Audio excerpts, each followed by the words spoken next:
20 years. I spent the first 20 years of my career avoiding women. What do I mean by that? If there was another woman on the job site, I literally avoided her. I did everything I could to disassociate myself from other women in the industry. Why? Because I wanted to fit in. I wanted to be one of the guys. I wanted to feel accepted. But when you step on a job site and you look like someone like me, acceptance can be hard.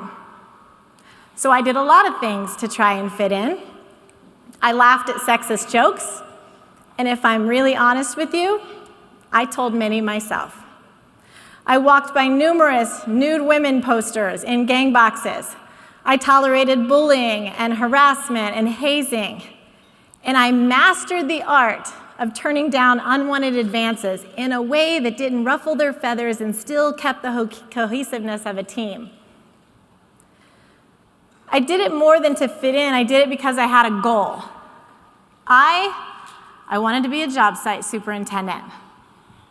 I was the first female J. Dunn Construction hired out of college to train to become a job site superintendent. And because J. Dunn Kansas City is signatory with the Carpenters Union, I was placed into the Carpenters Apprenticeship Program. I wore my bags. I worked side by side with the guys in the crew, setting forms, hanging doors, setting cabinets, installing countertops, installing door hardware, learning to physically build buildings, relationships, and a successful career as a woman in construction. I worked my way up the ladder to foreman, assistant superintendent, and 6 years out of college, I was running my first job. I spent the majority of my career as a job site superintendent. I managed projects from $3 million to $120 million from Des Moines, Iowa to Houston, Texas. I spent 19 years in the field, and I did a pretty damn good job of fitting in. And then in year 20, I decided I was going to move into the office, learn the other side of the business. There's a whole story for that, but that's a whole nother speech. Moving into the office is different. Many of you have experienced this as you've gone from working in the field to moving into labor management. In the field, there's rarely any women that you encounter. In the office, I found myself surrounded by women, and I felt like a fish out of water. I don't know if you felt that when you transitioned as well. But in this new role, as I worked my way up from pre-construction manager to project executive, operations director, and managing director of a smaller general contractor in Kansas City, I became really passionate about connecting with, supporting, and advocating for more women in the industry. And 2 years ago, I quit my job and decided I'm done building buildings. I now want to really focus on increasing the success of women in the industry.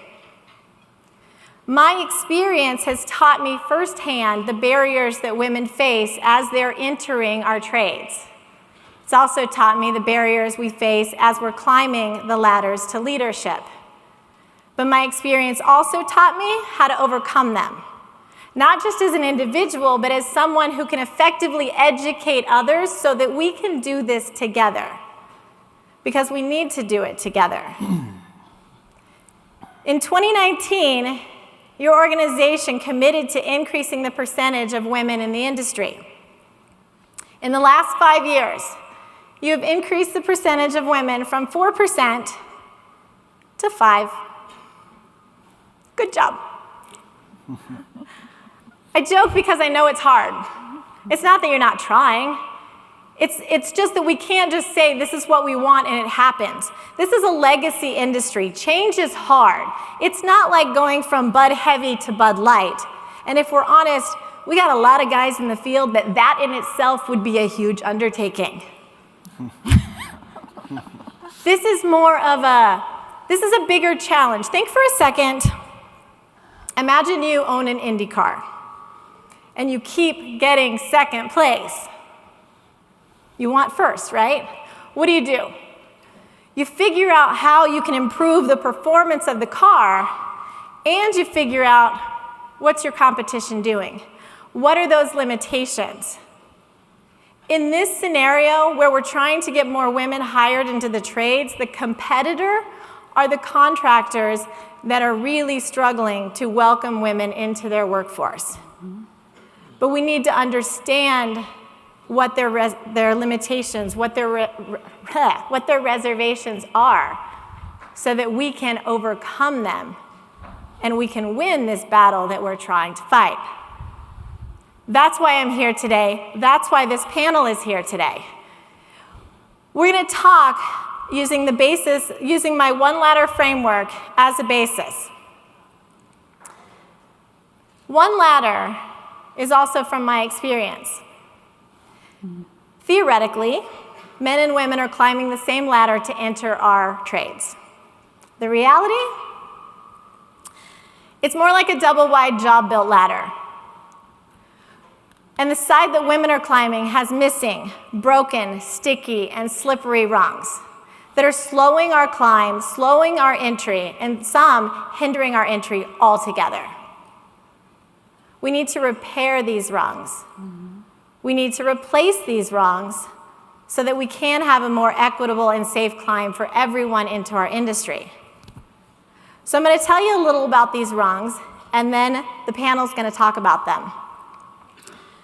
So the first rung is the missing rung. The missing rung is the missing information, the unknowns, or the fear of the unknown. Can a woman do the job? How are we going to integrate her into our company? How would I effectively support her? I've never had the experience that she's going to have in the field. These are all valid questions, but these are also the questions that are holding contractors back from taking that first step to hiring more women or taking the next step in hiring women. So we have to overcome this. Show of hands, how many of you have a kid who is timid at trying new things? I'd be willing to bet you've tried a bunch of things, including just go do it. That one sometimes works, many times backfires. You are now the worst parent ever, and they're not talking to you for a few days because you made them go do something, right? So you learn there are other ways. The best way is to really understand what is it that that kid is fearful of. Understanding what he or she is scared of and saying, all right, I know this. Educating them to help them lessen that fear.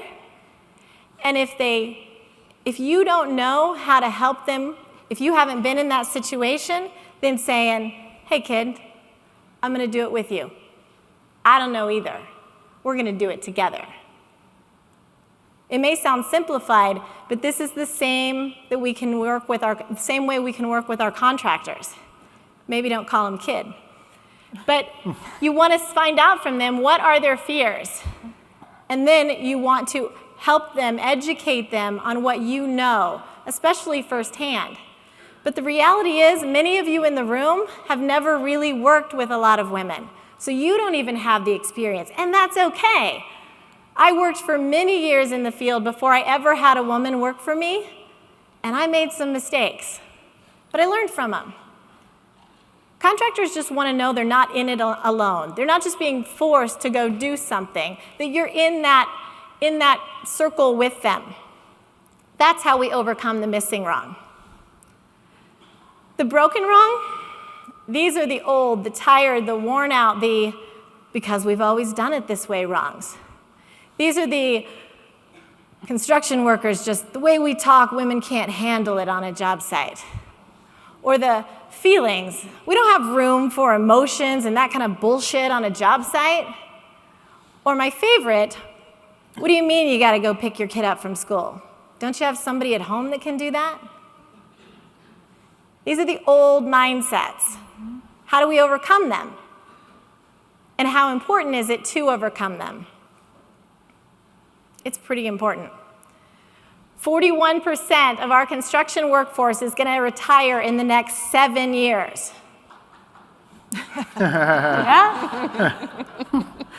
Someone close that. 41%. That means we need the younger generations filling those spots and then some. And if you know anything about the younger generations, they're not like us. They're not going to put up with the same bullshit that we put up with. They're not going to be berated and stick around. They want to be involved in their kids' lives. If we can't create an atmosphere that they want to be in, they will go elsewhere. And they can, because so many industries are facing a labor shortage just like us. And what about the emotional side, where we don't have time for the emotions? We don't want to know your sob story. We don't want to know what you're going through. This mindset has landed us at second, leading in the industries for suicide rates. Something has to change. That has nothing to do with women. The best way to fix the broken rung is to help contractors understand that if we are going to thrive as an industry in the future, we have to be welcoming to the younger generations.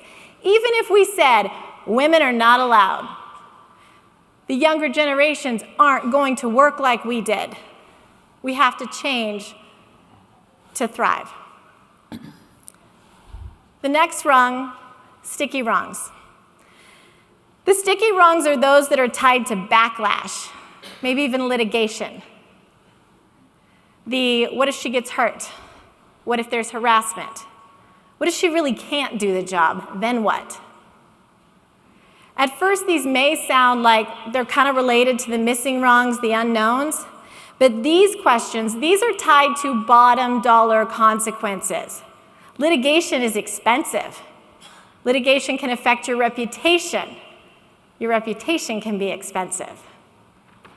One of the best ways to avoid litigation is to have set expectations, have them in writing, have policies, have procedures, and actively train on them.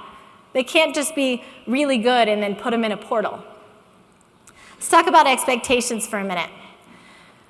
I hear so many people say, women aren't strong enough to do this job. They can't lift X number of pounds.